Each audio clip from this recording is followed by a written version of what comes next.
예, 할렐루야. 예, 반갑습니다. 예, 이렇게 귀한 자리에 초대해 주신 전국교회 교우 여러분, 또 당회 목사님께 이렇게 감사의 말씀 드리고, 하나님께도 너무 귀한 자리 초대해 주셔서 감사의 마음 전합니다. 하나님의 복 받는 그런 정군교회 성도님들 되시기 바랍니다. 예. 성서에 보면, 그런데 누가 하나님의 복을 받을까요? 물론 많습니다. 많지만 2023년 전국교회 표와 관련해서 누가 하나님의 복을 받는 사람이라고요? 예, 이 화면이 같이 한 목소리로 읽으시겠습니다. 시작. 예. 화평하게 하는 사람이 하나님의 복을 받는 사람이다. 우리 하나님의 복을 받으려고 하잖아요, 그렇죠? 예, 그리고 하나님의 복을 받아야 우리는 살 수 있죠. 예. 그러면 하나님의 복을, 물론 하나님이 우리가 뭐 잘해야 복 주고 못하면은 막 벌 주고 꼭 이러신 분만은 아니지만, 특별히 제자들에게, 특별히 하나님의 자녀로 더 성장할 분들에게 이 말씀을 하십니다. 화평케 하는 자가 복이 있다. 화평케 하는 자가 하나님의 자녀가 될 것이다. 자, 하늘의 복을 받으시려고 이 자리에 오신 거죠? 예, 그 말씀은 전국교회 교우 여러분들은 내가 올해는 화평케 하는 자가 되겠다, 이런 결심으로 오신 거죠? 예. 내가 하나님의 복을 받고 싶은데, 복을 받아야 살겠는데 어떻게 하나님 복을 받지? 그럴 때 오늘 올해의 전국교회 가르침의 말씀은 화평을 이루면 하나님의 복을 받는구나. 예. 이게 오늘의 말씀이고 올해 전국교회 표라고 알 수 있습니다. 맞죠? 예. 화평 하면은 성경에는 화평이란 말도 있고 또 다른 비슷한 말들이 있어요. 평강 아시죠? 예, 또 평안. 다 받고 싶으시죠? 예, 화평하고 싶고 평화를 이루고 싶고 마음의 평안을 누리고 싶고 또 평화, 이게 다 같은 낱말이에요, 사실은. 이 같은 낱말이 히브리어에서 온 건데요, 우리 여러분들이, 교우 여러분들이 아주 잘 아시는 낱말입니다. 뭘까요? 예, 맞습니다. 샬롬입니다. 샬롬. 그 옆에 이렇게 꼬부라진 거는 히브리어입니다. 예, 이 히브리어, 우리 말은 왼쪽부터 오른쪽으로 읽잖아요. 근데 샬롬, 히브리어는 오른쪽부터 한문처럼 왼쪽으로 읽어요. 그래서 이렇게 된 게 샬 할 때 S입니다. 그래서 샬롬입니다. 샬롬, 이것은 화평, 평화, 이런 뜻이죠.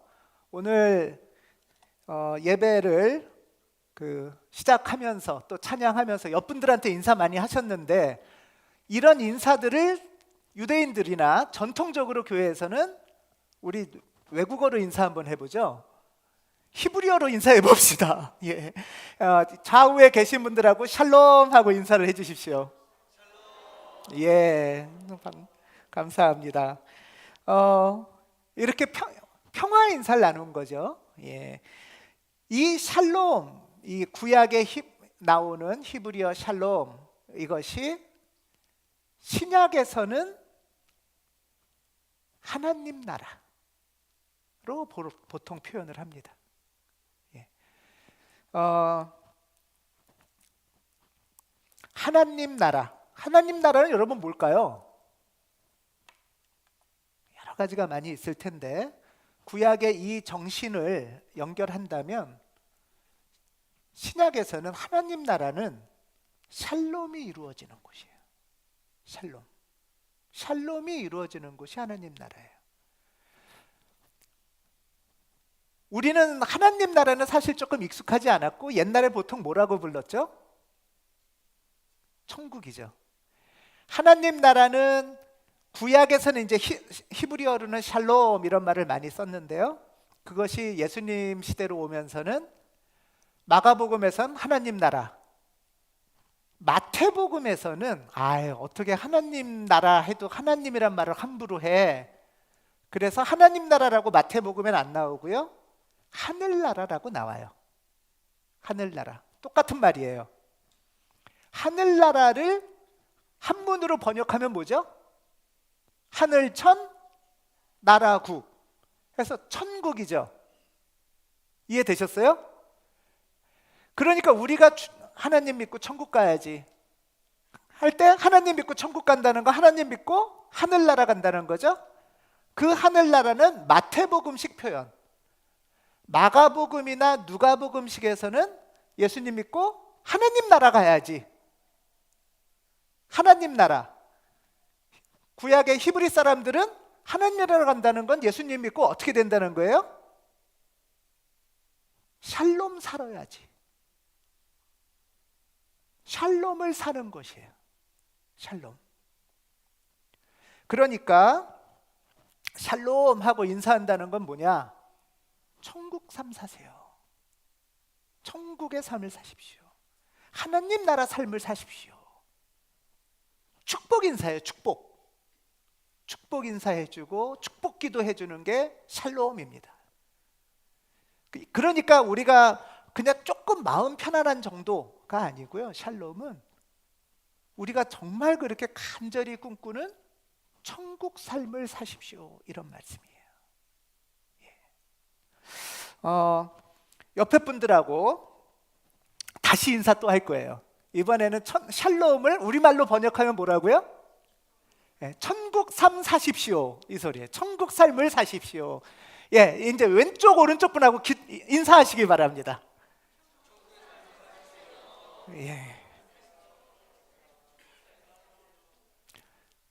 이거는 정말 축복해 주셔야 되잖아요. 우리 자녀들 축복해 줘야 되잖아요. 그렇죠? 막 경쟁도 심하고 지옥 같기도 하고 사는 게 아니라고 하고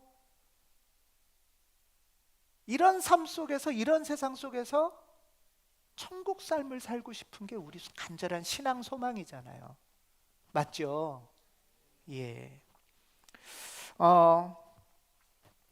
이 흐름에서 보면 구약 사람들의 샬롬, 신약 사람들의 하나님 나라의 삶, 하늘나라, 천국, 이 가르침에 따르면 천국은 언제 가는 건가요? 우리가 천국은 죽어서만 가는 거라고 생각하기 쉬운데 그렇지가 않은 거예요. 그러면 지금 만약에 샬롬 하면은 빨리 죽으십시오 이 말인가요? 이상하잖아요. 그렇죠? 빨리 죽었어야만 하나님을 만난다면, 빨리 죽어서만 샬롬의 삶을 살 수 있다면 샬롬 인사하면 안 되죠. 그렇죠? 자, 마가복음 1장 15절 말씀이 있는데 우리 한 목소리로 읽겠습니다. 때가 찼고 하나님 나라가 가까이 왔으니 회개하고 복음을 믿어라. 아멘. 예수님께서 마가복음에 의하면 예수님께서 이제 마태나 마가에 의하면 예수님께서 세례 받으시고 그 다음에 세례 다음에 무슨 일이 있으셨죠? 광야 시험을 거치시고 그리고 나서 복음 선포를 탁 하는 그 첫 번째 복음 선포가 바로 이 말씀입니다. 마가복음이나 마태복음은 두괄식이에요.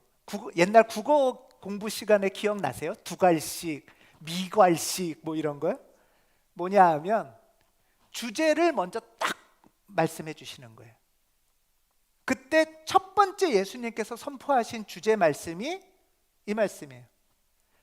때가 찼다. 하나님 나라가 그래서 가까이 왔다. 너희는 회개하고 복음을 믿어라. 니네가 그렇게 간절히 구하던 천국이 천국의 삶이 어떻게 된다는 거예요? 온다는 거예요, 우리한테. 죽고 나서나 가는 곳만이 아니라 그렇게 간절히 구하던 하나님 나라의 삶, 하늘나라 삶, 천국 삶이 우리한테, 나한테 막 달려오신다는 거예요. 여러분 어떠세요? 이거 복음 아닌가요? 이 진짜 죽지 못해 사는, 이 마지 못해 사는 이 세상 그냥 겨우겨우 살다가 죽어서나 겨우 하나님 만날래나 하던 이스라엘 사람들한테 예수님이 아니야, 죽어서야 겨우 만나는 하나님의 삶이 아니라 그 하늘나라 삶이 우리한테 다가오고 있어. 하늘나라가 우리한테 가까이 왔어. 이 말씀을 전해주신 게 예수님이세요. 이 전까지의 예언자들은 전부 다 나중에 때가 되면 종말이 오면 뭐 하나님 나라가 올래나 죽으면 갈래나 이랬었는데 예수님은 지금 전혀 다른 차원의 말씀을 하시는 거예요. 복음이라는 것은 영어로 뭘까요? 굿 뉴스죠. 굿을 빼면 뭐예요? 뉴스예요, 뉴스. 예수님은 지금 하나님의 나라가 오고 있다는 뉴스를 전하시는 분이세요. 그게 좋은 소식인 거죠. 소식이죠, 소식.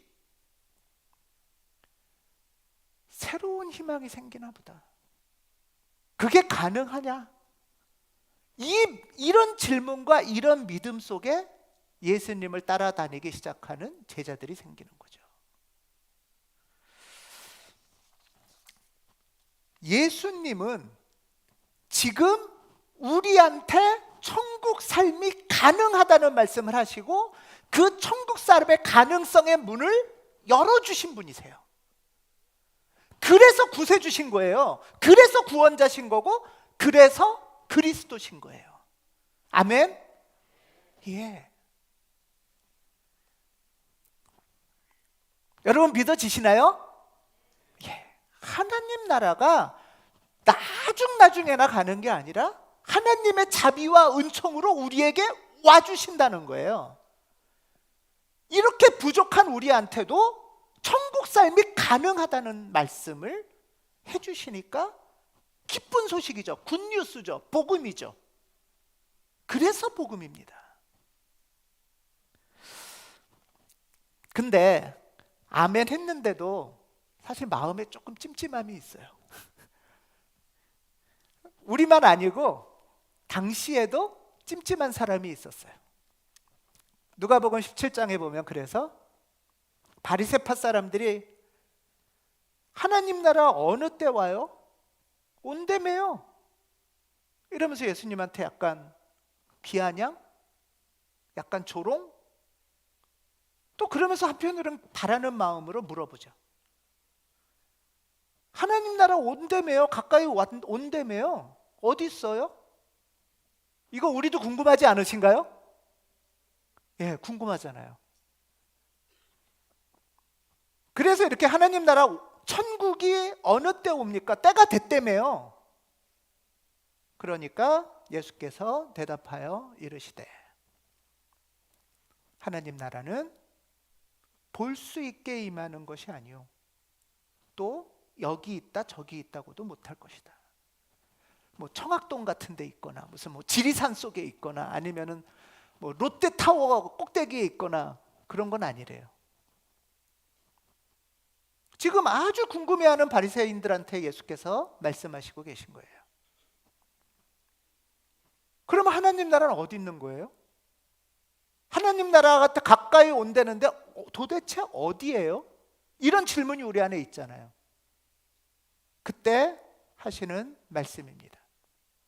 같이 한 목소리로 읽겠습니다. 하나님의 나라는 너희 안에 있다. 예. 다시 한번 하겠습니다. 하나님의 나라는 너희 안에 있느니라. 아멘.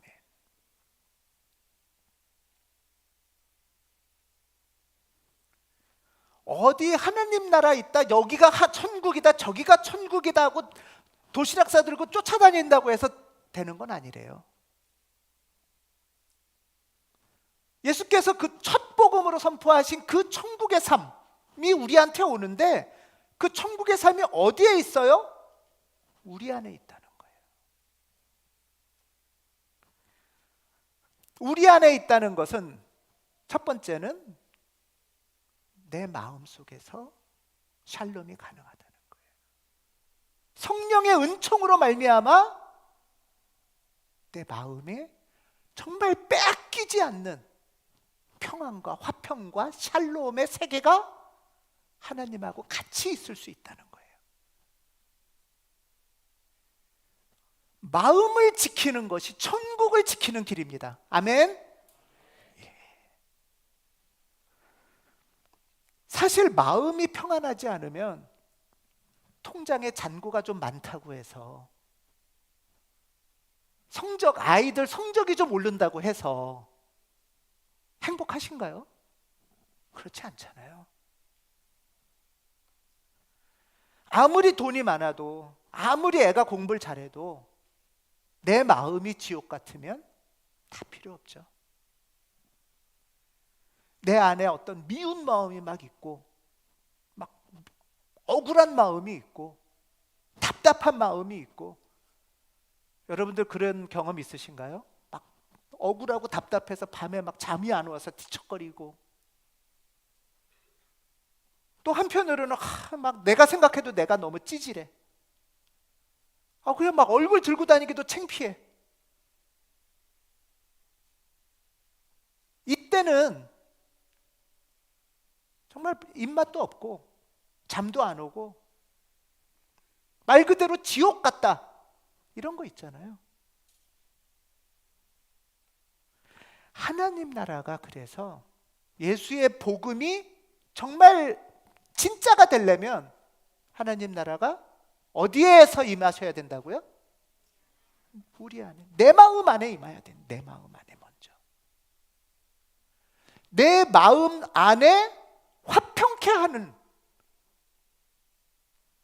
그 길을 찾는 것이 복음을 사는 삶입니다.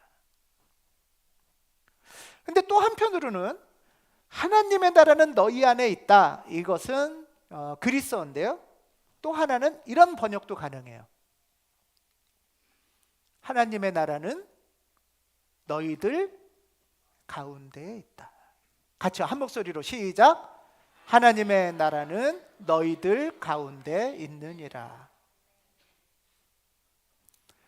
첫 번째는 내 마음속에 정말 성령의 열매 가운데 충만한 샬롬이 있을 수 있는데, 또 두 번째 뜻은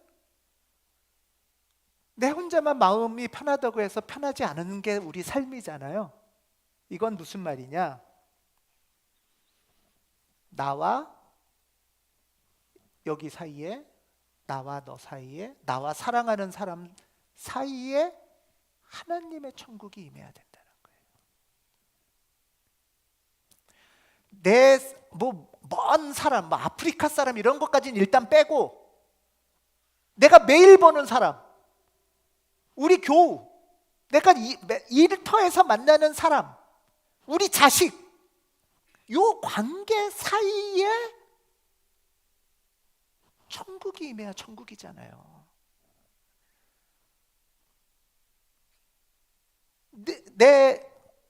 혹시 결혼해 보신 분들 중에 부부싸움을 좀 해보신 분도 계실까요? 혹시? 정금교회 교우 여러분들은 안 하시죠? 예, 근데 저는 해요. 별것도 아닌데 해요. 밥을 태워서 하고, 밥이 질어서 하고, 반찬이 짜서 하고, 별것도 아닌데 하는데, 그렇게 해서 한번 싸웠다, 그럼 마음이 지옥 같아요. 그리고 별것도 아닌데 화해도 잘 못해요. 우리가 천국을 산다는 것은 나랑 아주 최소한 가까운 사람 사이에 하나님 나라가 임한다는 거예요. 성령이 임하셔야 된다는 거예요. 예. 우리가 사실 이 세상을 살면서 뭐 돈이 없어서 고생하고 공부를 못해서 고생하고 뭐 취직 뭐 승진이 안 돼서 고생하고 여러 마음고생이 많지만 어떻게 보면 그거는 조금 작아요. 그거보다 더 우리에게 천국 삶을 뺏어가는 거는 미운 놈이 있는 거예요. 관계 사이에 꼴보기 싫은 놈이 있는 거예요. 또는 저 사람만 보면 내가 막 열등감 생겨. 저 사람만 보면 뭐 그래 너 잘났다 이런 마음이 막 나도 모르게 올라와요. 그러면 안 되잖아요. 저 사람 잘 됐으면은 축복해주고 축하해줘야 되는데 그런 마음도 있는데도 한편으로는 마음이 괴로워. 저는 그래요. 저는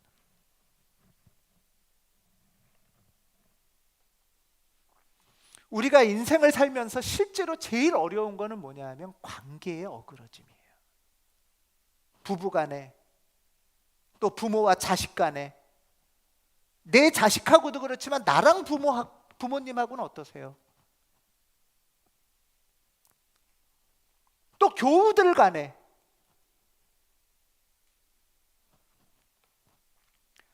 어떻게 보면 잠언서의 말씀처럼 진짜 박주소찬에 채소 반찬만 먹어도 화목한 게 최고다. 아멘 아닙니까? 예. 이 관계 사이에 하나님의 천국이 임하시기를 바랍니다. 이런 말씀을 사실은 교회에선 아주 오래전부터 가르쳤어요.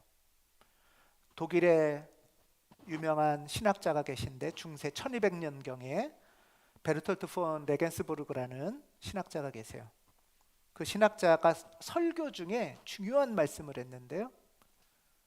화평케 하는 것, 평화를 이루는 것, 샬롬, 하나님 나라를 사는 것을 우리가 조금 생각해 보자 하면서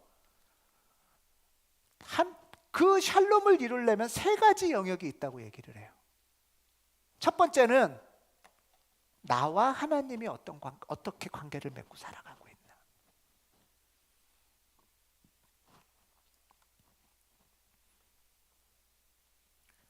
두 번째는 나와 내 자신은 어떤 관계를 맺고 있나. 세 번째는 나랑 가까운 사람은 어떤 관계를 맺고 있나. 그러니까 샬롬의 삶을 산다, 천국을 산다는 건 관계를 어떻게 맺으며 살아가고 있나라는 뜻이에요. 사실 하나님과 나와의 관계, 하나님하고 여러분 친밀하게 잘 지내고 계시죠? 예. 여기서 중요한 건 친밀함입니다. 친밀함. 화평케 지낸다는 것은, 평화롭게 지낸다는 것은 내가 하나님한테 청구서 주면 하나님 돈 좀 주세요. 그러면 하나님이 한 1억 입금 딱 해주고, 그리고 그럼 받아가지고 막 쓰다가 생각만 해도 좋으신가요? 예, 그러다가 돈이 떨어졌어. 그러면 또 문자 보내면 하나님이 또 탁 쏘면 또 받아서 쓰다가 뭐 나쁘진 않죠? 예. 그렇지만 생각해 보세요. 그런 분하고 나하고의 관계는 어때요?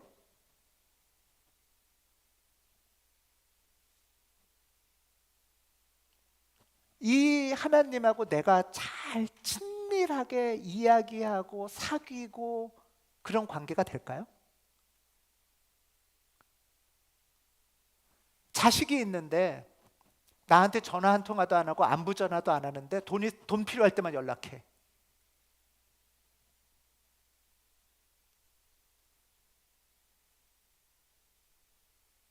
하나님하고의 관계라는 것은 친밀함인 거예요. 하나님, 제가 오늘 하루 이렇게 살아요. 이런 계획이 있고 이 사람을 만날 텐데 그 사람하고 얘기하는 게 좀 어려워요. 나도 모르게 막 성질 낼 수도 있어요. 하나님 도와주세요. 또 하나님은 나는 그 사람이 좀 짜증나는데 하나님은 저 사람 괜찮아요? 하나님 보실 때는 어떠세요? 이런 게 친밀함이죠. 일상의 삶을 상의하고 이야기하고 내 마음도 말씀드리고 하나님 마음도 듣고 이런 걸음을 가기 위해서 우리가 예배도 드리고 기도도 하는 거죠. 하나님하고 하루하루 친밀함을 쌓아간다. 여러분들 연애할 때 처음엔 서먹서먹하다가 조금씩 서로 사귀면서 친해지잖아요. 그러다 보면 쓸데없는 소리 많이 하죠. 저렇게 딴 사람한테 하면 부끄러운데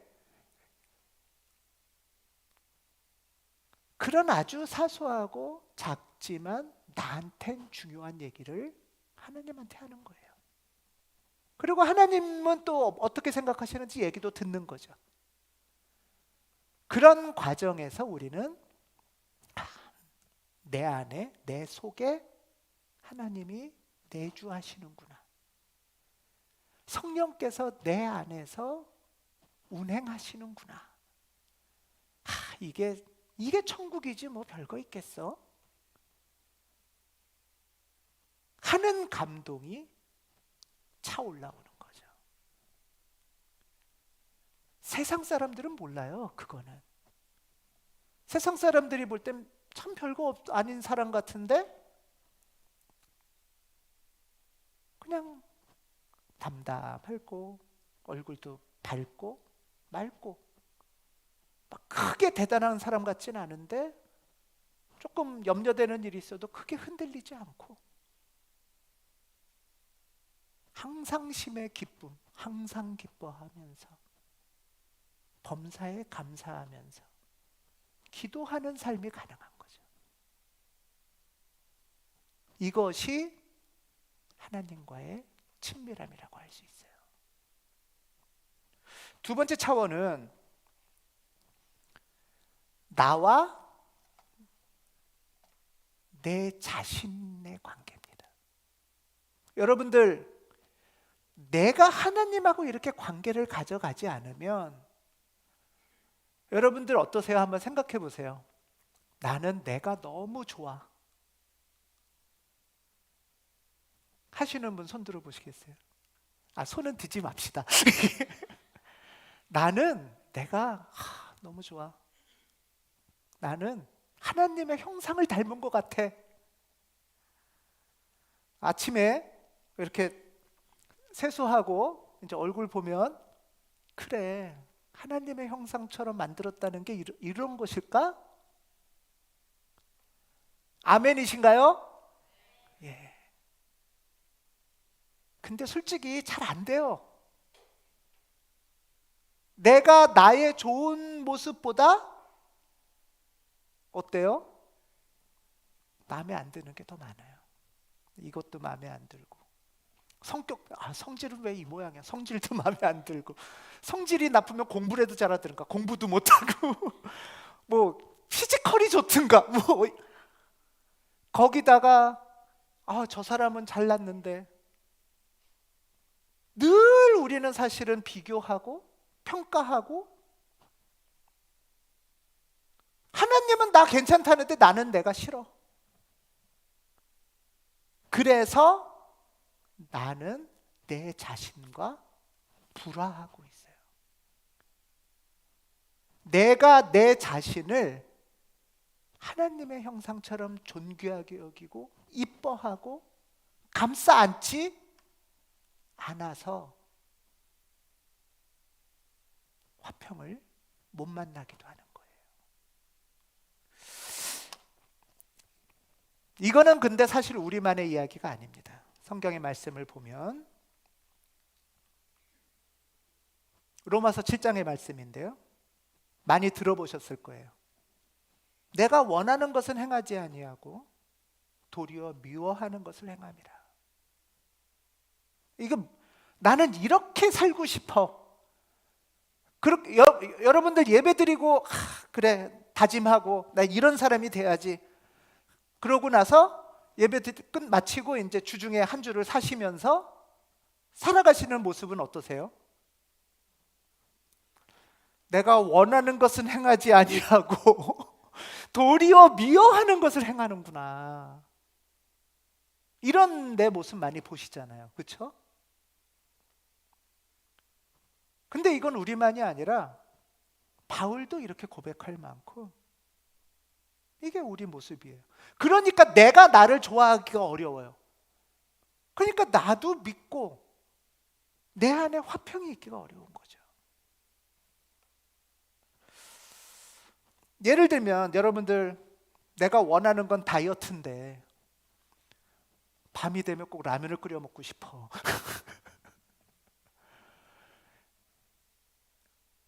아주 간단한 얘기 같지만 내가 예배 10분 전에 와서 앉아서 기도하면서 예배 준비하고 싶은데 꼭 예배 5분 후에 도착해가지고 헐떡헐떡 거려.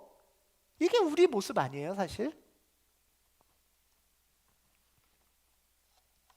내가 원하는 건 사랑하는 식구들한테 내가 조금 미안하면 미안하다, 잘못했다 이렇게 얘기하고 또 조금 더 평소보다 친절하게 예배도 드리고 화평케 하는 자가 우리 교회의 표어인데 올해 내가 조금 더 가정에서 평화를 이뤄봐야지.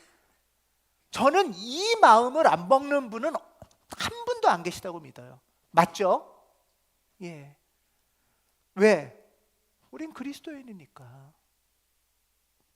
그게 주님의 가르침이고 그게 우리 가정에서 교회에서 천국 삶을 살 수 있는 길이라고 아니까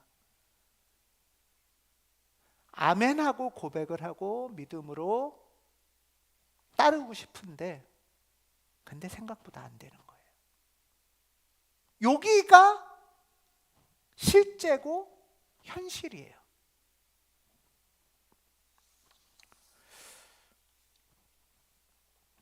그래서 이 걸음을 어떻게 벗어날 수 있을까가 우리한테 굉장히 관건입니다.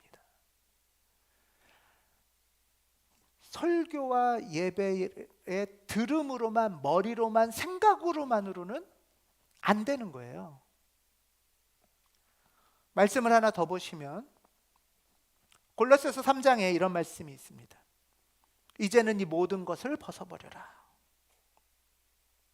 곧 분노와 노여움과 악의와 비방과 너희 입에 부끄러운 말이라.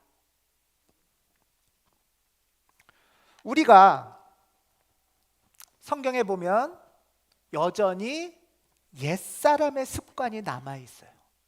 성경에는 옛사람과 새사람 이렇게 구분해서 표현을 해요. 새사람은 옛습관의 종노릇에서 자유한 사람이에요. 이 옛사람의 특징은 종이에요. 종노릇하는 사람이에요. 우리가 마음의 행함의 원함은 있는데 행함이 안 되는 거는 몸의 습관에 종노릇하고 있기 때문인 거예요. 여태 그렇게 살아왔어요. 밤 10시만 되면 라면이 당겨요. 예를 들면 담배 피우는 사람들은 담배를 끊어야지 이렇게 생각하는 사람이 태반인데 담배가 안 끊어지는 거예요. 그게 옛 습관에 종노릇하는 옛사람이에요. 이것처럼 우리가 새 사람이 되려면 천국의 삶을 살려면 옛 습관에 종노릇해서 해방돼야 되는데 골로새서에 보면 그 중에서도 특히 뭐에 해방돼야 되느냐? 분노와 노여움과 악의와 비방과 너희 입에 부끄러운 말이라. 잘 보시면 이게 다 말과 관련돼 있어요. 말. 화내면서 말하고 노여워하고 악의를 갖고서 누군가 비방하고 폄하하고 부끄러운 말을 하는 거예요. 이거를 남들한테만 하는 게 아니라 내 자신한테도 하죠. 나한테도 화내고 노여워하고 내가 나도 의심하고 나한테나 옆 사람한테나 가족한테나 이게 우리의 옛사람의 습관입니다. 특히 여러 습관이 있는데요. 옛사람에게는 여러 습관이 있는데요. 우리가 여러 습관 중에서도 가장 벗어나기가 어려운 습관이 말 습관이에요. 말. 왜냐? 우리가 다른 무엇보다 말을 제일 오래 배웠어요. 여러분들도 한 3, 40년씩, 50년씩 한국말 배우셨죠? 한국말이 그냥 한국말만이 아니라 그 안에 부끄러운 말을 하는 습관이 몸에 배어 있는 거예요. 쉽게 평가하고, 쉽게 분노하고, 쉽게 야단치고, 그래서 돌았으면 내가 또 그랬네. 그러지 말아야지. 그 옛 습관에 우리가 종노릇돼 있구나 하는 것이 성경 말씀에 돼 있어요. 그래서 너희는 옛사람과 그 행위를 벗어버리고 새 사람을 입으라 이렇게 말씀을 해요. 옛 습관에서 벗어나서 새 사람이 되는 가장 중요한 천국을 이루는 도구, 길이 뭐냐? 말 습관을 바꿔야 되는 거예요. 그런데 말씀드린 것처럼 이건 습관이에요. 그래서 한 번 결단한다고 안 바뀌는 거죠.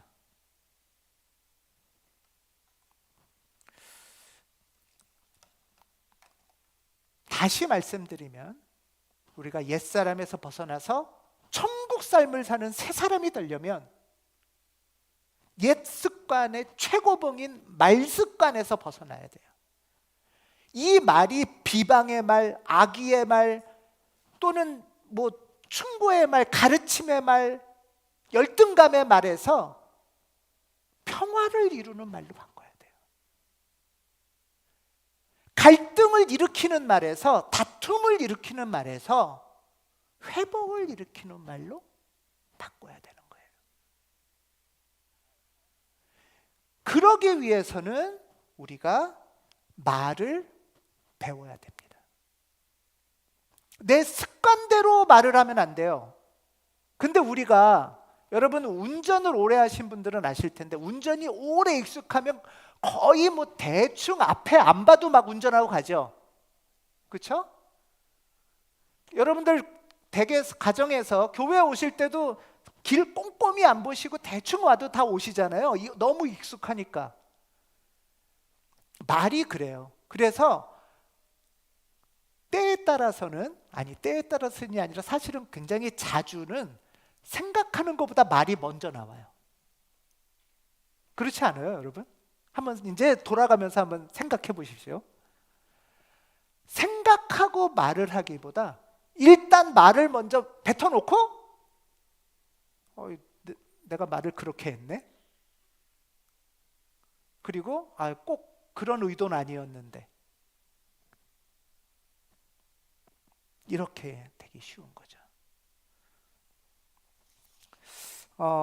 우리가 평화를 이루려면 말을 잘해야 되는데, 소통을 잘해야 되는데, 그게 왜 말과 소통이 중요하냐면 관계를 만드는 도구는 언어기 때문에요. 여러분들 하나님하고 기도할 때 뭘로 하세요? 말로 하시죠? 러시아어로 하시는 분 계세요? 별로 없죠? 한국말로 하실 거예요, 거의 대부분은. 하나님하고 기도할 때도 말로 해요. 연애할 때는 뭘로 하세요? 물론 말을 조금 하시는 분들도 계시지만 대부분 말로 표현하고, 싸울 때는 어떠세요? 싸울 때도 말로 해요. 우리의 삶에 엄청나게 중요한 도구, 하나님이 주신 거룩한 도구는 말입니다. 태초에 뭐가 있었다고요? 말씀이 있었어요. 말은 세상을 창조하는 도구기도 하고 세상을 파괴할 만큼 엄청난 힘을 갖고 있는 도구예요. 하나님은 이 말씀으로 하나님의 세상을 만드셨어요. 우리를 하나님의 형상을 만드셨어요. 그리고 우리를 당신의 자녀라고 부르셨어요. 이거는 뭐냐?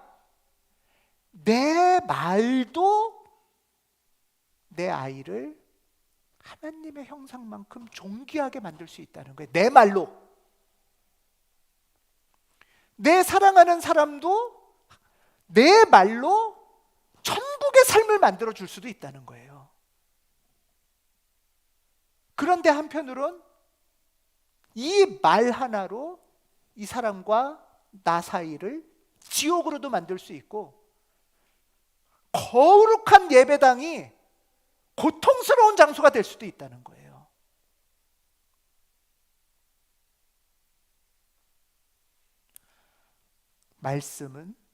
말은 하나님이 우리한테 주신 권능입니다. 이 권능을 살려서 사용해야 천국을 이룰 수가 있어요. 말씀을 나한테 주신, 내 안에 성령께서 나한테 줘서 내가 말을 하잖아요. 이 말로 사람을 살리고 구원하고 전도하고 하나님의 나라를 세울 수도 있고 믿음의 사람을 무너뜨리기도 하고 희망을 갖고 좀 가려던 애한테 인생을 포기하게도 만들 수 있는 게 말이라는 거죠. 그렇지 않습니까, 여러분? 우리 소통 한번 생각을 해볼게요.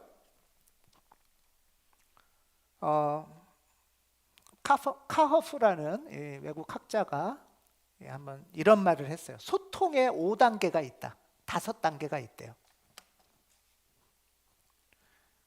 물을 한 잔 마시고 하겠습니다. 양해해 주십시오.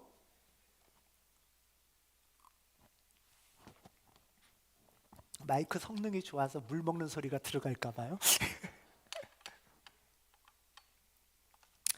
자, 소통의 5단계. 이거는 이제 여러분들 한번 나는 어떻게 소통하고 있나, 대화하고 있나, 또 내가 옛날에는 어땠나 이런 것들 한번 생각해 보시면 좋겠습니다. 5단계 중에 3단계, 여기 까만 중간에 굵은 표시로 쓴 게 3단계가 기준이에요. 기준. 이거는 뭐냐? 표현한 만큼 이해. 이거는 대화라는 건 늘 누가 있어요? 상대가 있죠. 대화는 상대가 있다는 얘기는 대화를 잘하면 곧 공동체가 된다는 뜻이에요. 대화로 갈등이 생겨서 이 사람이 떠나면 홀로 남게 되죠. 하와가 없이 홀로 독처하는 것이 하나님은 좋지 않다고 하셨는데 공동체를 이루는 과정은 대화와 관련됩니다. 같이 오래 산다고 해서 공동체가 되는 건 아닐 수 있어요. 자, 한번 보겠습니다. 3번은 기준인데요. 이 사람이 말을 했어요. 얘기했으면 하고 그만큼은 이해하는 거예요. 이거는 우리가 다 하는 거죠. 그렇죠? 예. 2단계는 이 사람이 얘기한 것 중에 핵심이 있는데 말하면 핵심 내용이 있잖아요. 근데 알아들은 것 같지만 핵심이 아닌 거를 알아듣는 거예요.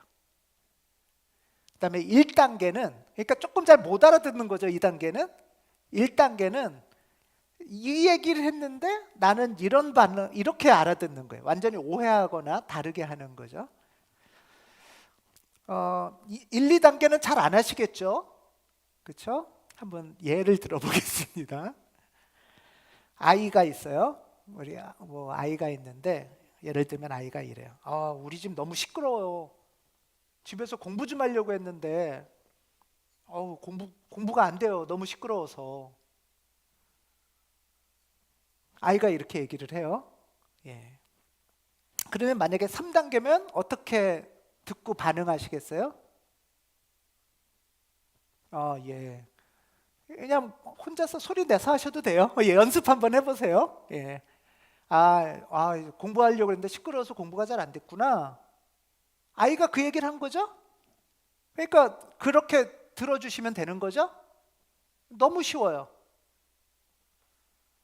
그러면 2단계는 뭘까? 2단계는 좀 시끄러워도 참어. 집중하면 안 들려.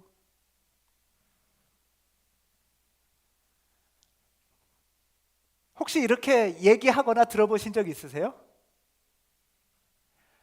좀 시끄러워도 참어. 집중하면 안 들려. 지금 아이는 공부하려고 그러는데 시끄럽다고 그랬는데 좀 참으래요. 여기 아이가 하고 싶은 얘기는 아닌 거죠. 이거는 엄마나 아빠가 하고 싶은 얘기를 한 거죠, 그냥.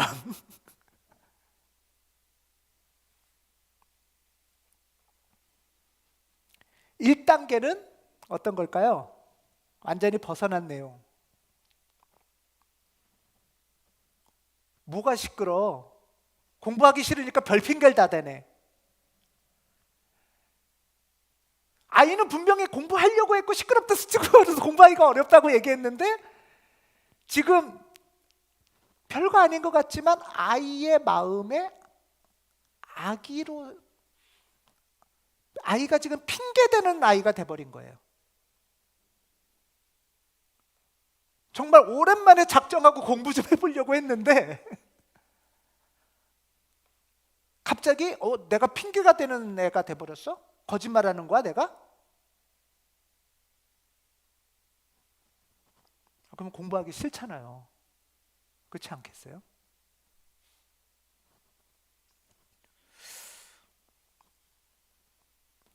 일, 2번이 갈등을 일으키는 대화가 되기 쉬워요. 상대가 하고 싶은 얘기를 잘 들어주는 게 아니고 그거 거짓말 같아. 이러고 시작하는 거죠. 아니면 야 그것도 못 참아? 내 입장에서 얘기하는 거예요. 전부 다. 아이 입장은 없어요.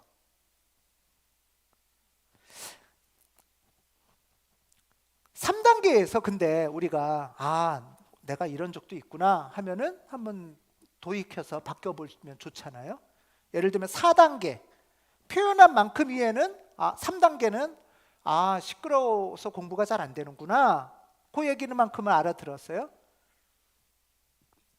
4단계 이 아이가 하고 싶은 숨은 얘기가 있어요. 아직 하진 않았지만 그것까지 알아듣는다면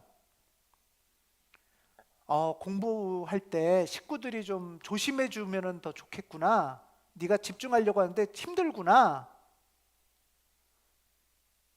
이렇게 얘기 좀 알아주는 거죠. 그럼 아이가 어떻겠어요? 나 공부하려고 하는데 왜 이렇게 시끄럽지? 뭐 이러면서 약간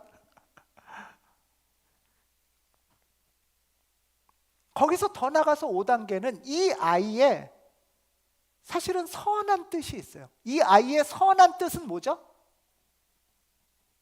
정말 오랜만에 공부 한번 해보자 이거잖아요. 그럴 때 그거를 무슨 핑계대 하면 공부하고 싶던 마음마저 확 없어지는데 이 친구도 사실은 잘 알지 못하는 자기도 어쩌면 모르는 선한 뜻은 공부 좀 한번 해보고 싶다. 해야지. 이런 마음이 있는 거잖아요. 그거를 발견하고 드러내주는 거예요. 그래서 너 공부 열심히 하고 싶구나. 공부를 열심히 하고 싶어서 좀 이렇게 자리 잡고 하는데 시끄러워서 좀 어렵구나. 너 공부할 때 식구들이 가족들이 좀 너를 존중하고 배려해 주면 공부를 더 잘할 수 있겠구나. 그럼 아이가 나 좀 이제 오랜만에 마음 잡고 공부 좀 하고 싶은데 좀 도와주세요. 이러면서 이 친구 안에 있던 아이 안에 있던 선한 소망이 있을 거 아니에요. 이 친구도 행동은 공부를 잘 안 하지만 마음에는 원함은 뭐예요? 공부를 하고 싶은 게 원함이죠. 그것 때문에 기도도 했을 수 있고요. 그 숨은 마음을, 숨은 소망을 발견해주고 북돋아주고 같이 그거를 도와주는 것이 이 사람과 나 사이에, 이 아이와 나 사이에 어떤 하나님의 운행이 있을 수 있을까? 이런 것들을 한번 생각해 볼 수 있는 거죠.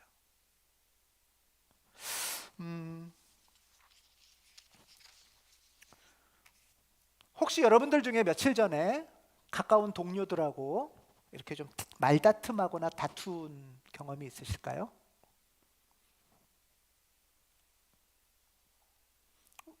일하는 데서 동료들하고 좀 말다툼을 했어요. 그런데 집에 와서 이제 식구들한테 얘기를 하는 거예요.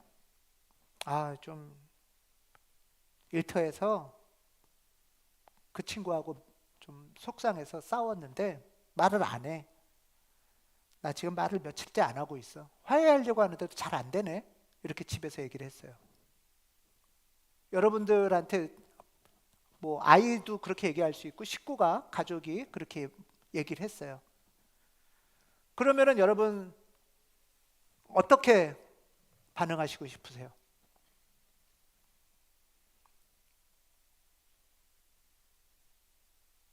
뭐 3단계 정도면 아, 그 사람하고 싸워서 마음이 많이 속상하군요.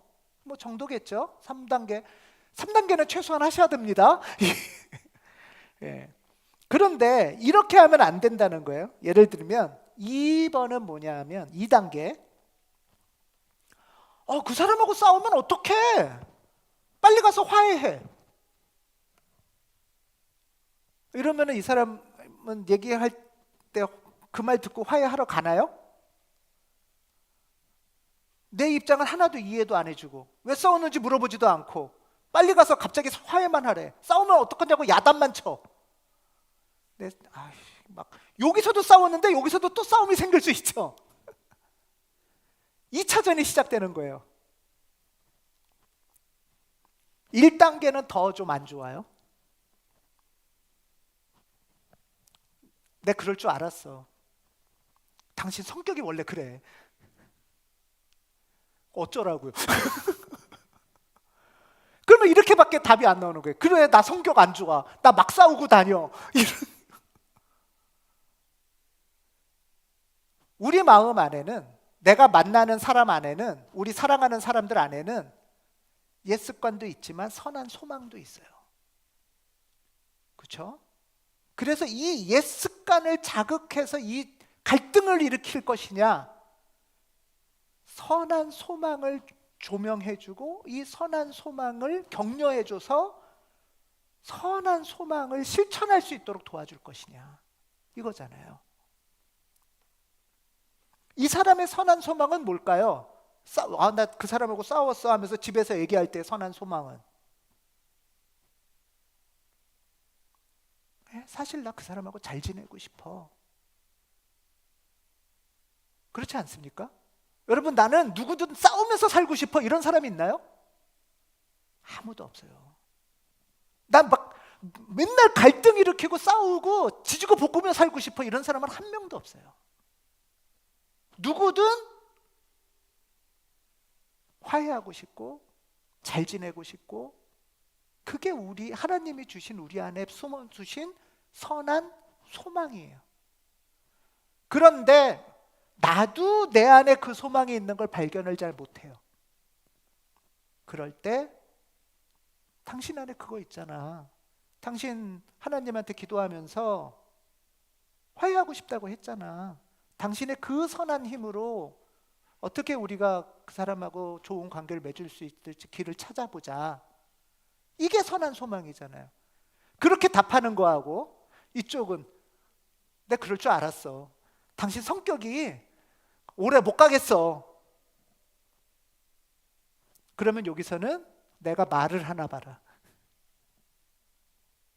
다시 싸움이 시작되는 거죠, 여기는.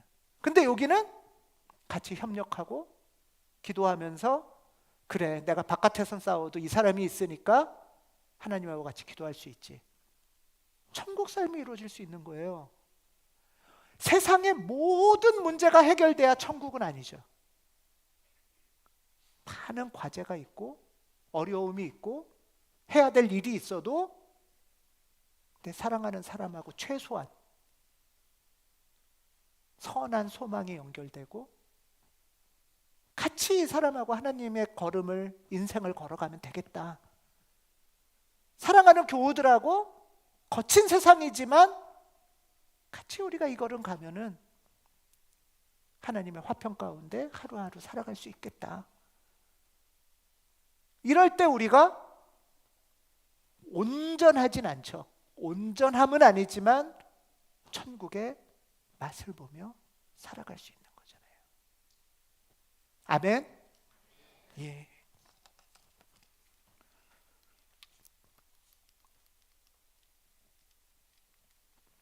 에베소서 4장 22절에서 24절인데 한 목소리로 읽겠습니다. 시작. 너희는 썩어져 가는 구습을 따르는 옛사람을 벗어버리고 오직 심령을 새롭게 하여 하나님을 따라 지으심을 받은 새 사람을 입으라. 아멘. 예. 옛사람을 벗어버리고 옛사람의 그러려면 내가 지금 옛사람의 어떤 습관의 종로로 타며 사나 하는 걸 보셔야 돼요. 그렇죠? 그러고 그 종로로 해서 하나님한테 구하고 신앙 동료들의 도움을 받으면서 새 사람을 입어가는 것, 이것을 신학에서 뭐라고 부르냐 하면 영성 형성 과정이라고 부릅니다. 영성이라는 것은 어느 날 갑자기 그냥 확 오면 끝나는 게 아니라 성령 충만한 가운데 뜨거워질 때도 있고 뭘 볼 때도 있고 어떤 체험을 할 때도 있죠. 그렇지만 그거는 순간이에요. 그것이 디딤돌이 되고 한돌 한돌 징검다리가 돼서 천국의 삶을 향해서 걸어가는 과정을 영성 형성 과정이라고 불러요. 그래서 이 천국의 삶을 점점 더 확장되어 가는 거죠. 천국의 삶을 영성 형성 과정이라는 건 다르게 말하면 내가 옛 습관의 종로로 타던 것, 얽어매어서 살던 것으로부터 해방을 경험해 가는 거예요. 해방, 자유를 경험해 가는 거예요. 그게 신앙의 선물이에요.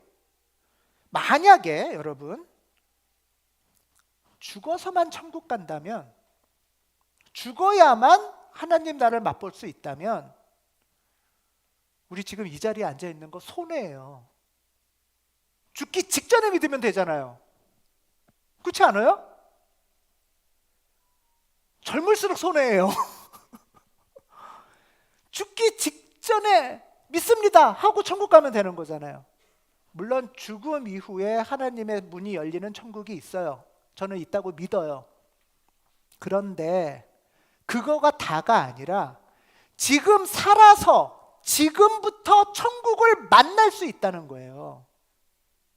그것을 위해서 우리는 하루라도 빨리 신앙생활을 시작하고 하루라도 빨리 영성 형성의 과정에 접어들고 조금이라도 천국의 삶을 맛보기 시작을 해야죠. 그게 좋아서 신앙생활하는 거 아닙니까? 예. 그거를 바라고 꿈꾸면서 이 자리에 오시는 거잖아요. 그러려면 영성 형성 과정이라는 거는 다르게 말하면 뭐라고 부르냐? 습관을 만드는 거예요. 제임스 스미스라는 신학자가 쓴 책인데요. 영성이 뭐냐? 자유인이 되는 게 뭐고 새 사람이 되는 게 뭐냐? 한마디로 말하면 좋은 습관을 붙이는 거예요.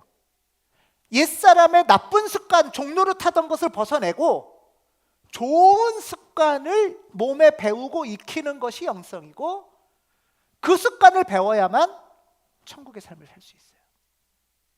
습관이 영성입니다.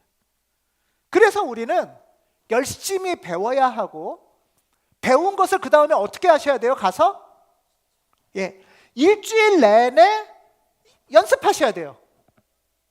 이 말을 이렇게 해볼까? 나는 이렇게 화평한 말을 하려고 했는데 잘 안 됐어. 이거 안 됐구나. 그럼 다시 또 해보고. 그렇게 하시다가 교회로 오셔서는 다시 배우는 거죠. 그리고 서로 이야기 나누는 거예요. 나는 이렇게 했더니 됐어. 나는 아직 안 됐어. 이런 얘기를 하는 거예요. 그러면서 거룩한 습관이 정금교회 안에 하나하나 세워지는 거예요. 예. 진짜 거룩한 습관은 몸에 배는 거예요. 근데 이것은 굴레가 아니고 나를 자유케 하는, 해방케 하는 선물이라는 거죠.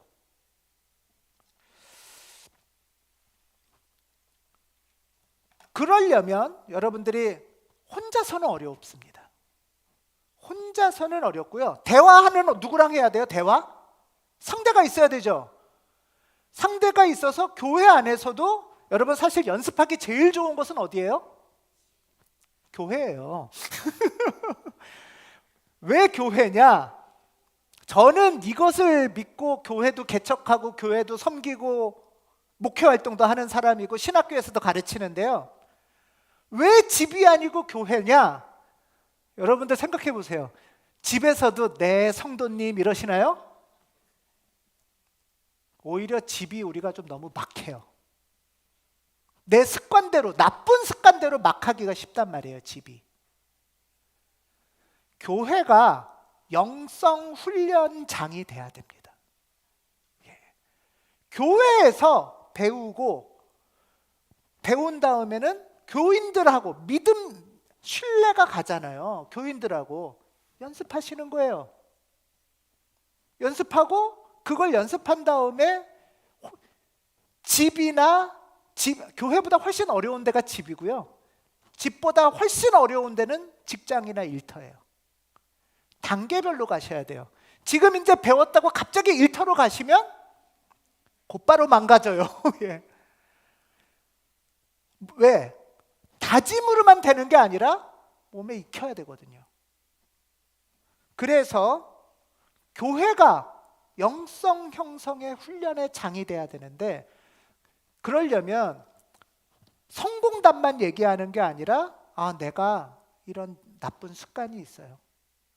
내가 이런 나쁜 습관이 있는데 이걸 좀 고쳐보고 싶은데 잘 안 돼요. 이걸 고쳐보려고 한 주간 이렇게 해봤어요. 이렇게 해봤는데 혀가 더 꼬여가지고 짜증나서 이런 얘기를 하는 거예요.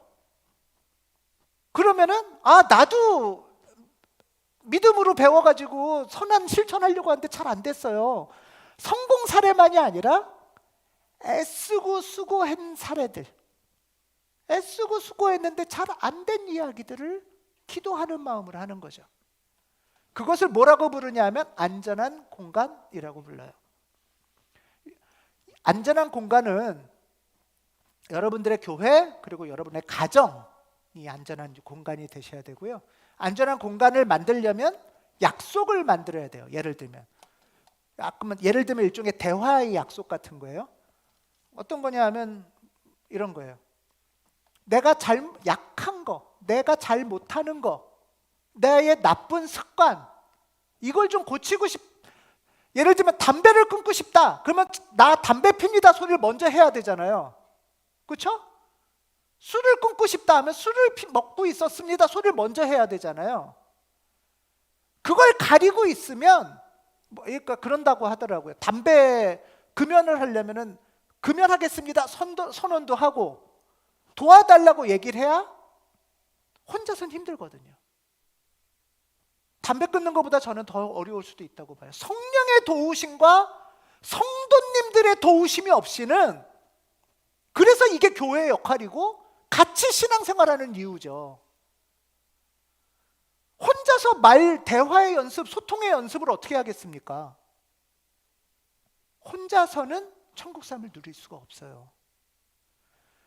서로 나는 이런 게 부족해요. 이런 거를 고치려고 노력하고 있어요. 그러면 이 사람도 나는 그거는 괜찮은데 다른 게 또 약해요. 이런 걸 서로 약함을 고백하는 곳이 안전한 공간이에요. 나 잘났어요만 얘기하는 게 아니에요. 자랑을 하는 곳이 아니고요. 그리고 두 번째는 그런 고백을 들으면 1, 2단계로 반응하시면 안 돼요.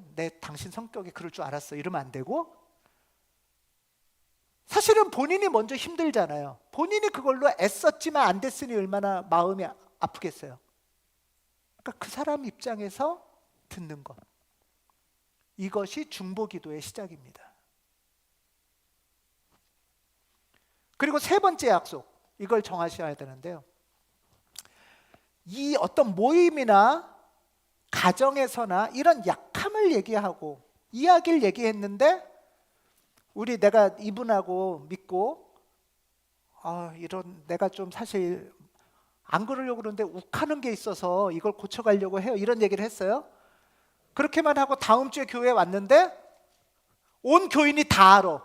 너 욱했다며? 그럼 다시는 전 얘기하고 싶지 않죠. 부끄럽잖아요.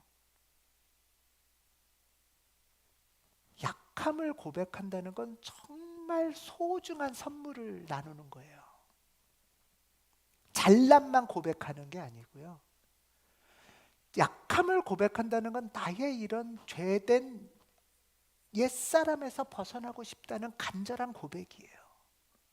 아이들도 약한 얘기를 할 때 정말 존중하고 소중함으로 받으셔야 돼요. 그것의 특징이 뭐냐? 비밀을 보호하는 거예요. 하나님한테만 가져가셔야 돼요. 그럼에도 불구하고 약함을 얘기하는 이유는 뭐죠? 지지받고 싶거든요. 격려받고 싶고 중보기도를 요청하는 거잖아요. 그래야만 우리는 포기하지 않고 낭망하지 않고 하나님의 길을 걸어갈 수가 있습니다. 아멘. 자, 이것을 같이 이런 약속을 한번 여러분들 교회에서, 모임에서, 가정에서 어떻게 하면은 이런 이야기를 할 수 있는 자리로 만들까? 이거는 일종의 예예요. 식구들끼리, 가족들끼리 한번 만들어 보세요. 여러분들 사순절 한 달 살기 운동 저희 포스터 받습니다. 습관을 만들려면 일단 좀 반복해서 해야 되잖아요. 너무 많은 것을 하려고 하지 마시고요. 갑자기 한 달 동안 막 영어를 터득하겠다 이렇게 하지 마시고요. 내가 지금 한두 가지 어떤 나쁜 습관을 고치면 좋을까 하면서 한 달을 연습해 보시는 거예요. 한 달을. 주님을 모시고. 그리고 그 안전한 공간에 가서 그것을 나누는 거죠. 내가 이렇게 살았어요. 근데 이건 잘 안 됐어요. 이걸 위해서 기도해 주세요. 근데 이거는 잘 안 될 줄 알았는데 잘 됐어요. 하나님이 도와주셔서 너무 감사해요. 이런 이야기를 하는 거죠. 자, 그런 면에서 이제 한 달 살기 운동의 마지막인데요. 여러분들 화평을 하기 위해서 나 자신에겐 어떤 약속이 있으면 좋을까? 여러분들 각자 약속이 있어야 그걸 갖고 지켜보실 거 아니에요? 이거는 또 하나의 저의 예예요. 이것도 정답은 아니고요. 여러분들에게 각자 필요한 것을 상의하시고 기도하시면서 정하시면 되는데요. 예를 들면 이런 거예요. 먼저 반갑게 인사하기. 잘하고 계시죠? 예. 근데 한편으로는 잘 안 되기도 해요. 저 사람이 왜 나한테 먼저 와서 인사를 안 하지? 아는 척을 안 하네? 나도 안 아쉬워. 이럴 수도 있잖아요. 그렇지 않습니까? 교회에서도, 직장에서도, 학교에서도 예를 들면 그렇다는 거예요. 평화를 만드는 첫 번째 길인 거예요. 하나님의 아들이 되는 첫 번째 길이고요. 천국 문이 열리는 첫 번째 길일 수 있는 거예요. 아멘. 두 번째는 내 입장 말고 나 같으면 이렇게 할 텐데 답답해 이렇게 하지 마시고 이 사람, 말하는 사람은 어떤 마음일까? 그러니까 내가 말을 조금 천천히 해야겠죠? 이 사람이 말하는 입장을 한번 생각해 보자. 예를 들면 세 번째는 예를 들면 예배와 모임에 내가 성실히 참여하자. 예를 들면 사순절 한 달 동안 5분 전에 와서 기도한다.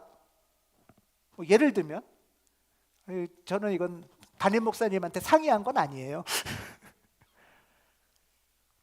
그런데 예배와 교회의 모임을 통해서만 우리는 거룩한 습관을 배우고 익힐 수가 있어요.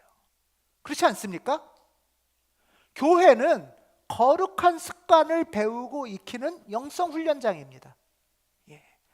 교회를 충분하게 하나님의 은총 가운데 저는 활용하셨으면 좋겠는 거예요. 예. 그리고 이렇게 하다 보면 감사히 잘 되는 것도 있지만 답답해, 막막해, 힘들어 이럴 때도 있잖아요. 그럴 때 어떻게 하세요? 기도하셔야죠, 물론. 기도하시는데 저는 기도하는 것만으로는 어렵다고 봐요. 대화로 풀어야 되는데 누구랑 대화할까? 저는 이거는 교회, 신학교에서도 얘기하는 건데요. 어려움이 생기면 담임 목사님하고 상의하세요. 대화를 하셔야 되잖아요. 담임 목사님한테 기도하면서 저는 이렇게 옛사람에서 벗어나고 싶은데 장 목사님께 허락도 안 받고 이렇게 썼습니다. 목사님 기도해 주세요. 어떻게 해야 좋을지 모를 때도 있어요. 우리는. 담임 목사님은 우리의 영적 지도자세요. 하늘 문을 여시는 그 길을 이끌어 주시는 인도자세요. 예를 들면 어떻게 하면 구체적인 약속을 세워볼까?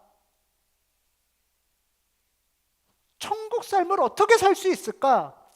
때가 차고 하나님 나라가 온다는데 나는 그 말이 진짜고 믿고 싶은데 진짜라고 믿으려면 내가 그걸 살아야 되잖아요. 만나야 되잖아요. 그러려면 2023년 사순절은 다르게 사시기 바랍니다. 마지막 말씀 같이 읽겠습니다. 화평케 하는 자는 복이 있나니 그들이 하나님의 자녀라 일컬음을 받을 것이요. 우리 눈 감고 잠깐 침묵하겠습니다.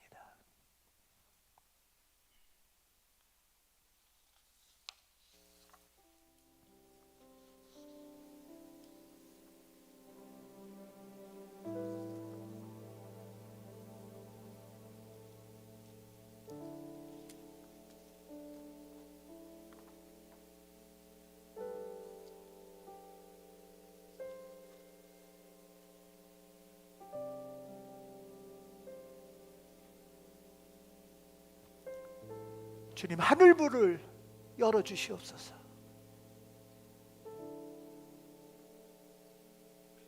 당신의 은총을 목말라 간구하면서 하루하루 이렇게 우리가 살아갑니다.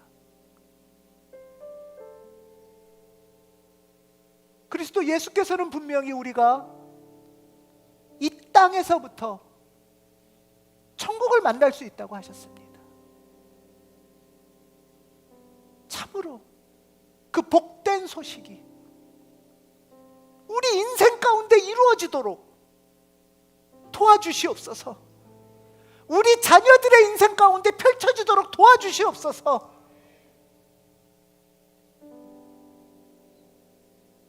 주님, 저는 평화를 이루는 사람입니까? 원망과 불평등과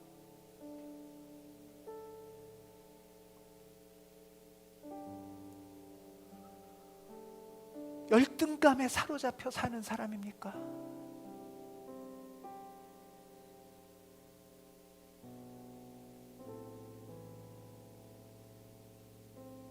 이 못난 나를 하나님의 형상으로 만드신 주님,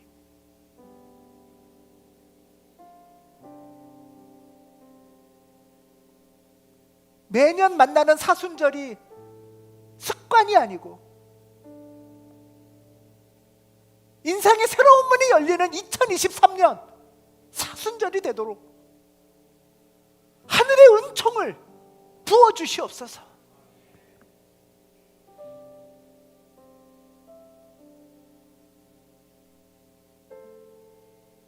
부족한 저를 꼭 안아주시고 주님 품어주시옵소서. 제 마음속에 찢겨진 상처가 있습니다. 무시당한 기억이 있고 억울한 일을 겪었던 마음이 있어서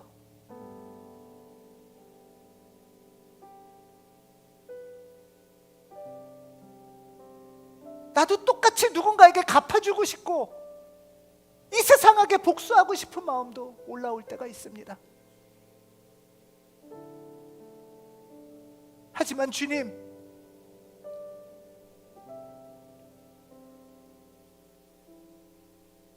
이 마음이 당신의 마음이 아니란 것을 압니다. 어루만져 주시고 도와주시옵소서. 교우들과 깊은 신앙의 마음을 나누도록 이끄시고 목사님께 하늘의 가르침을 배우게 하시고 일상과 가정에서 일터에서 선한 걸음을 한 걸음 한 걸음 걷는 사순절 한 달 이끌어 주시옵소서.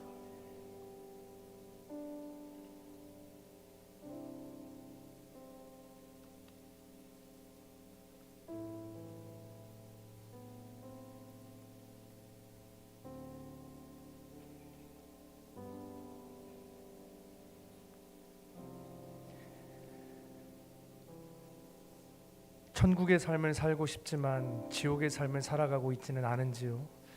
주님, 그런 우리를 불쌍히 여겨주시고 우리 안에 계신 하나님 평화를 누릴 수 있다고, 또 우리 공동체 안에서 함께 누려갈 수 있다고 약속해 주신 하나님의 말씀을 붙잡고 우리가 다시 한번 일어날 수 있도록 도와주시옵소서. 목사님을 통하여 주신 말씀, 또 하나님께서 주시는 그 말씀을 마음판에 새기고 사순절 한 달 동안만이 아니라 오로지 2023년 동안 화평케 하는 자로서 천국을 맛보며 살아갈 수 있는 우리 모두가 될 수 있도록 도와주시옵소서. 아멘. 감사드리며 예수 그리스도 이름으로 간절히 기도하옵나이다. 아멘. 아멘. 우리 마음을 담아서 마지막으로 한번 찬양하고 마치도록 하겠습니다. 우리 아무것도 두려워하지 말라. 주님께서 평화할 수 있다고, 우리 안에 화평을 누릴 수 있다고 말씀하십니다. 그 음성을 들을 수 있는 귀한 시간 되길 바랍니다. 함께 찬양합시다. 아무것도 두려워 말라. 아무것도 두려워 말라. 주 나의 하나님이 지켜주시네. 놀라지 마라. 겁내지 마라. 주님 나를 지켜주시네. 아무것도 두려워 말라. 아무것도 두려워 말라. 주 나의 하나님이 지켜주시네. 놀라지 마라. 겁내지 마라. 주님 나를 지켜주시네. 내 맘이 힘에 겨워, 내 말이 힘에 겨워 지칠지라도 주님 나를 지켜주시네. 세상의 험한 풍파 몰아칠 때도 주님 나를 지켜주시네.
한번 마지막으로 한번 찬양합니다.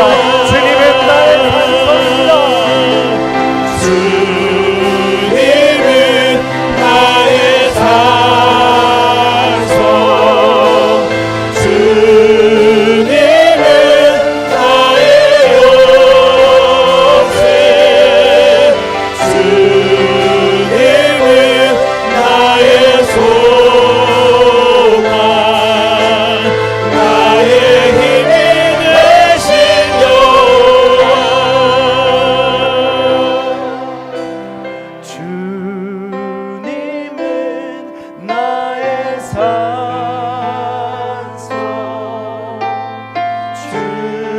주님은 나의 요새,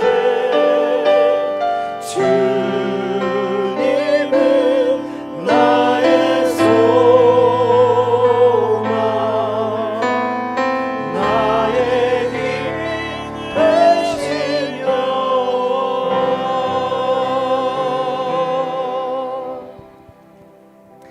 사랑과 은혜가 풍성하신 하나님, 우리가 화평케 하는 자로서 우리의 삶을 천국의 삶으로 살아가고 싶습니다. 그러나 나의 욕심 때문에, 두려움 때문에, 염려와 근심 때문에 천국의 삶을 이루지 못하고 하나님과의 관계요, 나의 관계요, 이웃과의 관계가 모두 헝클어진 채 살아가고 있습니다. 그런 우리를 불쌍히 여겨 주시옵소서. 긍휼히 여겨 주시옵소서. 내 안에 계신 성령님의 도우심으로 이제 다시 화평케 하는 자의 삶을 꿈꾸오니 우리를 홀로 버려주지 마시고 주 예수 그리스도의 능력으로, 성령의 힘으로 화평케 하는 자의 삶을 살아갈 수 있도록 인도하여 주시옵소서.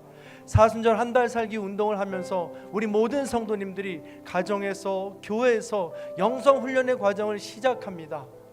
그 모든 성도님들과 함께 해주시고 우리의 잘못, 또 우리 안에 있는 자신의 삶을 다시 한 번 더 성찰하면서 주님과 동행할 수 있는 거룩한 삶이요 아름다운 삶이 될 수 있도록 인도하여 주시옵소서.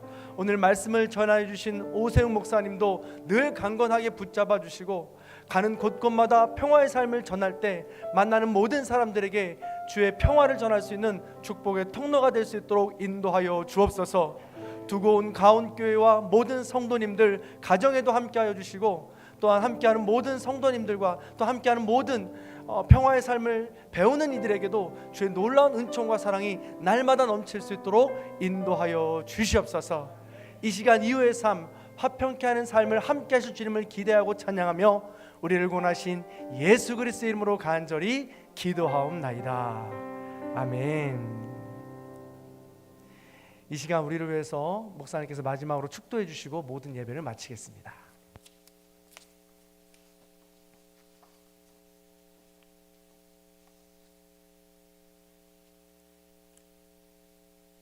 (2023년) 화평을 이루는 자가 되시기 바랍니다. 성령 충만 가운데 교회에서부터 평화의 훈련을 잘 배우고 연습하고 익혀서 내 심령과 가정에서 화평을 이루는 자, 평화의 사도가 되시기 바랍니다. 그리하여 우리에게 가까이 다가오는 하나님 나라를 마음껏 누리는 전국교회 성도 여러분 되시기를 성부와 성자와 성령의 이름으로 간절히 축원합니다. 아멘.